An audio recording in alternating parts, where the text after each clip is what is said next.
আসসালামু আলাইকুম এভরিওয়ান, ওয়াসিফস মম কিচেন পক্ষ থেকে জানাচ্ছি সকলকে স্বাগত। আজকে আপনাদের সামনে উপস্থিত হয়ে গেলাম খুবই মজার কাস্টার্ড মালাই কেক রেসিপি নিয়ে। আশা করছি এই কেক রেসিপিটি আপনাদের কাছে ভালো লাগবে। একদম সহজভাবে আমি আজকে আপনাদের সামনে উপস্থাপন করছি। চলুন তবে দেখে নিই। প্রথমে একটা মিক্সিং বলে আমি দুটো ডিম ভেঙে দিচ্ছি। এইবার একটা চামচের সাহায্যে ডিমের কুসুমগুলো আলাদা করে নিচ্ছি। ডিমের কুসুমগুলো খুব আলতোভাবে আলাদা করে নিতে হবে, খেয়াল রাখবেন যেন ভেঙে না যায়। এখন ডিমের সাদা অংশগুলো আমি একটা হ্যান্ড উইস্কের সাহায্যে খুব ভালো মতন এইভাবে ফেটিয়ে নিচ্ছি। ততক্ষণ পর্যন্ত ফেটাবেন যতক্ষণ এর কালারটা চেঞ্জ হয়ে আসে আর উপর থেকে ফোমি ভাব এসে যায়। যখন এই রকম বাবলসের সৃষ্টি হবে তখন বুঝতে হবে যে খুব ভালো মতন বিট করা হয়েছে। এখন আমি এখানে চিনি দিয়ে দিচ্ছি 1/4 কাপ পরিমাণ। চিনির পরিমাণটা আপনারা কমিয়ে বাড়িয়ে দিতে পারেন যে যেমনটা খেতে চান।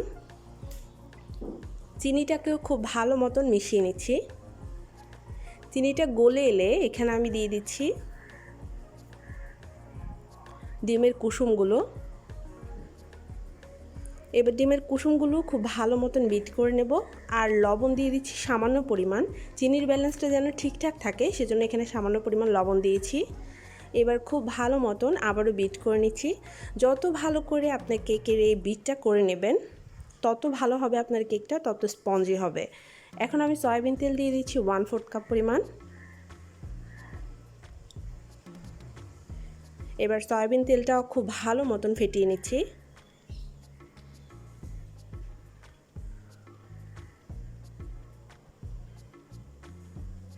এবার দিয়ে দিচ্ছি ময়দা। 1 কাপ পরিমাণ ময়দা নিয়েছি আর ময়দাটাকে আমি একটা চালনিতে খুব ভালো মতন চেলে তারপরে ইউজ করব। এতে করে ময়দার মধ্যে কোনো দানা দানা ভাব থাকবে না। ময়দা চালা হয়ে গিয়েছে। এবার এখানে ইউজ করছি বেকিং সোডা 1/4 চা চামচ পরিমাণ, আর সেই সাথে দিয়ে দিচ্ছি বেকিং পাউডার 1/2 চা চামচ পরিমাণ। যদি বেকিং সোডাটা আপনাদের কাছে না থাকে তাহলে সেই ক্ষেত্রে আপনারা 1 চা চামচ বেকিং পাউডার ইউজ করবেন।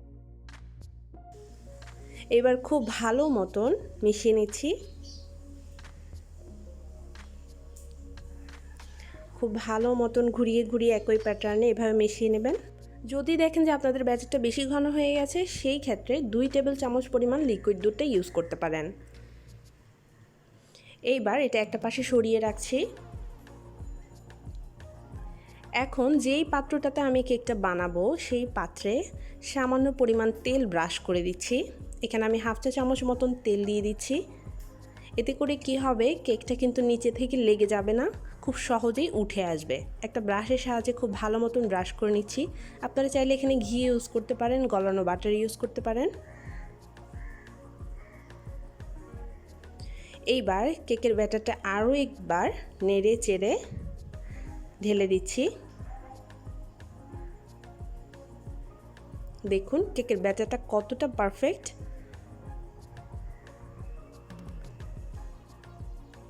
সম্পূর্ণ ব্যাটারটা ঢালা হয়ে গেলে এবার আমি কেক মোল্ডটাকে একটু ট্যাপ করে নেব।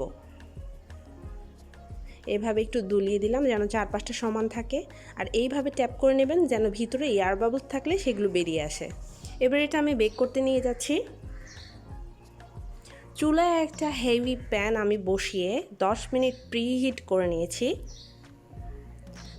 হাঁড়ির ঢাকনার মধ্যে যদি কোনো ছিদ্র থাকে এইভাবে লবঙ্গ গুঁজে দিতে পারেন, কিংবা কাগজ বা টিস্যু পেপারও গুঁজে দিয়ে ছিদ্রটা বন্ধ করে দিতে হবে। হাঁড়িটা খুব ভালো মতন গরম হয়ে গিয়েছে। এখন আমি এর মধ্যে স্ট্যান্ড বসিয়ে দিলাম। এইবার কেকের মোল্ডটা বসিয়ে দিচ্ছি। খুব সাবধানে, হাঁড়িটা কিন্তু গরম। এবার ঢাকনা দিয়ে ঢেকে 40 মিনিট এই কেকটা বেক করব। এই কেকটা বেক হতে থাক, এর পাশাপাশি আমি মালাইটা তৈরি করে নিচ্ছি অন্য চুলায়। একটা হাঁড়ি বসিয়ে দিলাম চুলাতে। দিয়ে দিচ্ছি 2 কাপ পরিমাণ তরল দুধ। এটা ইনস্ট্যান্ট মালাই আমি তৈরি করব, তো সেই ক্ষেত্রে আমি কি করছি দেখুন। একটা কাপের মধ্যে সামান্য পরিমাণ দুধ আমি নিয়ে এখানে 1/2 চা চামচ কর্নফ্লাওয়ার দিয়েছি, আর দিয়ে দিচ্ছি 1/2 চা চামচ পরিমাণ কাস্টার্ড পাউডার। কাস্টার্ড পাউডারের কারণে কিন্তু এর কালারটা অনেক সুন্দর আসবে আর খুব সুন্দর সুঘ্রাণও আসবে। এখানে আমি অন্য কোনো এসেন্স ইউজ করছি না, কারণ কাস্টার্ড পাউডারে আলাদা একটা সুঘ্রাণ থাকে। এখানে এলাচ দিয়ে দিচ্ছি একটি, চিনি দিয়ে দিচ্ছি 1/4 কাপ পরিমাণ। এবার খুব ভালো মতন এগুলো মিক্স করছি আর সাথে অল্প অল্প করে মিশ্রণটা মিশিয়ে দিচ্ছি। মিশ্রণটা দেওয়ার সময় অল্প অল্প করে মিক্স করবেন আর অনবরত নাড়বেন, এতে করে আর দলা পাকিয়ে যাবে না। চুলার হিটটা এই পর্যায়ে মিডিয়ামে রয়েছে।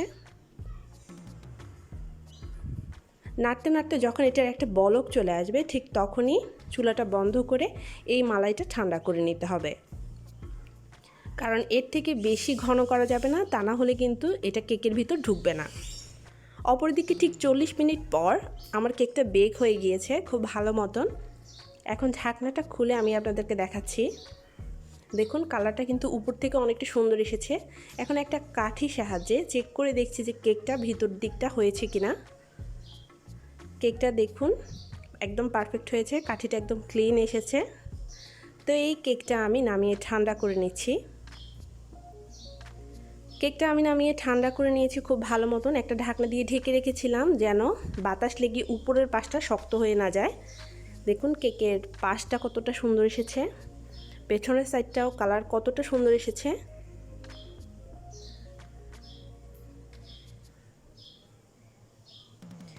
এইবার এই কেকটাকে কাটার পালা।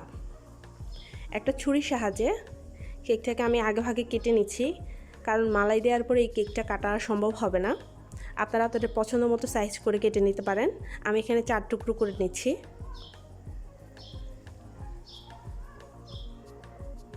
আর উপর থেকে এইভাবে একটু কেচে দিচ্ছি, এতে করে মালাইটা যখন দিব তখন কেকটা খুব ভালো মতো শুষে নিতে পারবে। এবার একটা পিস আপনাদেরকে দেখাচ্ছি। দেখুন ভেতরটা কতটা ফ্লাফি হয়েছে, কতটা সুন্দর হয়েছে, সফট স্পঞ্জি, পেছনের কালারটাও অনেক সুন্দর এসেছে। এইবার মালাইটা ঢেলে দেওয়ার পালা। এখানে আমি মালাইটা নিয়ে নিয়েছি। এবার মালাইটা উপর থেকে ঠিক এইভাবে ঢেলে দিচ্ছি।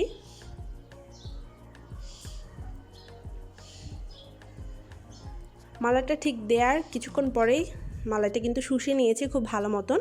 তো আমি বাকি যে মালাইটা রয়েছে সেটাও দিয়ে দিচ্ছি। এবার উপর থেকে কিছু বাদাম কুচি এভাবে ছড়িয়ে দিচ্ছি, এতে করে দেখতে সুন্দর লাগবে, খেতেও কিন্তু খুব ভালো লাগবে। সেই সাথে দিয়ে দিচ্ছি কিছু চেরি ফল। চেরি ফলগুলো আমি একটু কুচি করে নিয়েছি।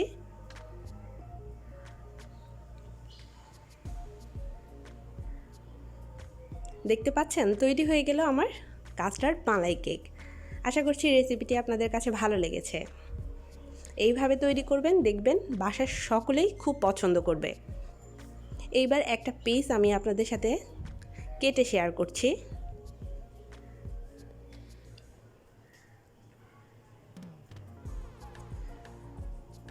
দেখুন কতটা সুন্দর লাগছে এই কেকটা।